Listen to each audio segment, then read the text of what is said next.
Joining me now, Republican Senator Marsha Blackburn of Tennessee. Marsha, good to see you. Good to see you. I got to tell you, so you and I served in the House together. We're watching Nancy Pelosi talking about wanting to pivot, and the House doctor setting up the rules. You and I both know that Nancy Pelosi makes these rules, but also Yes. Nancy, I think, understands the frustration of the American people. Elections are coming in November, and she does want to pivot, not because of science, but because of politics, to make sure she can save some of her Democrats and maybe keep the majority. Am I wrong?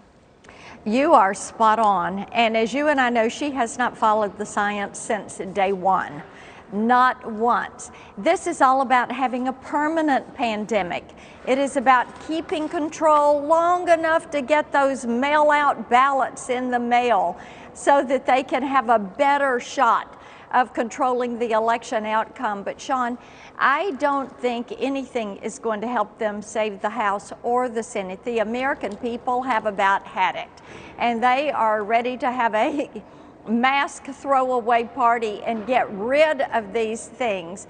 And the way the CDC continues to say, well, maybe, but not now, they're just trying to run it out as long as they can. The other thing is, as you know, DC can't keep a secret.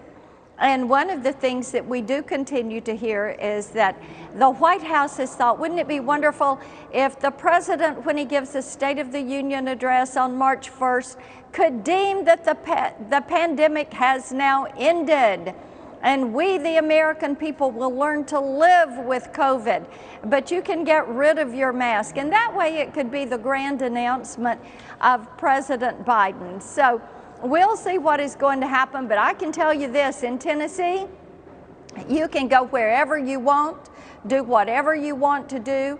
Don't worry about a mask or a vax card. Just plan to come and have a good time. Oh, Marsha, I hadn't heard that they might be holding off so at the State of the Union, Joe Biden could announce this. I don't know about in Tennessee. But in Wisconsin, if someone, the president, kept guidelines in place for masks and mandates, also they could have a political moment, you are going to enrage every single American, every single mom who has a school that's following CDC guidelines and has their children in a mask. They're going to be rageful. Oh, well, look at what they've done the entire time. It has been more about politics and less about what is going on with the science. Look what they did with the Russia collusion. Was that something that was founded in facts? No. They took a dossier that had been paid for. We all know the story now, Sean.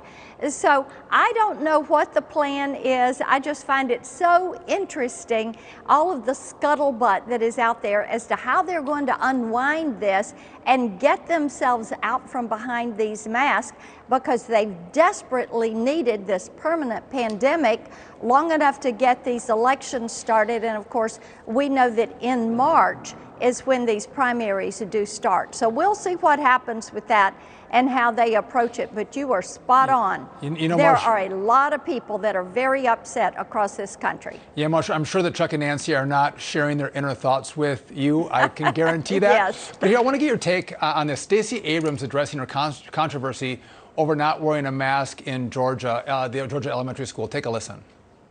I went to read to kids for an African-American read-in day. I followed the protocols. I told the kids I'm taking my mask off because I'm reading to kids who are listening remotely as well. And we were socially distanced. The kids were socially distanced from me. And the excitement after I finished, because it was so much fun working with those kids, I took a picture, and that was a mistake. Protocols matter, and protecting our kids is the most important thing, and anything that can be perceived as undermining that is a mistake, and I apologize. So, Marsha, you know, there were multiple pictures of her not wearing a mask, and I didn't see any pictures of her wearing a mask. And I think this is important because she first, when asked, was saying, why are you asking me this? It's Black History Month, right? She never addressed the mask controversy.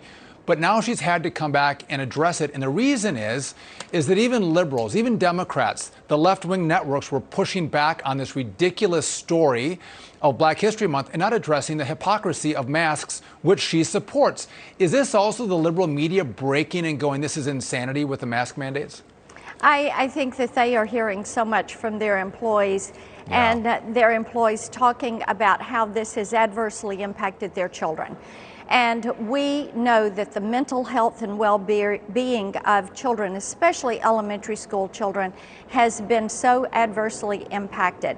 These little children that are trying to learn how to speak, how to read, children that are being put in Zoom school, these are all things that have an adverse impact. This ought not to be tolerated. These children should not be put in masks to go to school every single day. And it is imperative that these states and these school districts begin to get a handle on this. And Stacey Abrams could have had a moment where she said, you know, we celebrate the fact that Omicron is on the decline and that people are healthy and we're all able to be out and about and tell the stories of our lives and try to inspire children. But that is not what happened, and you see now the backpedaling that is all around this because she chose not to wear a mask and to do all of these pictures, and all the children were masked. You know, Senator, in Virginia, the mama bears in the governor's election were a force to be reckoned with. I would just say that the mama bears in the Senate are truly a force to be reckoned with. Thanks for standing up for our kids and fighting for our kids. I know every American is grateful for it. And thanks for joining me tonight. Absolutely.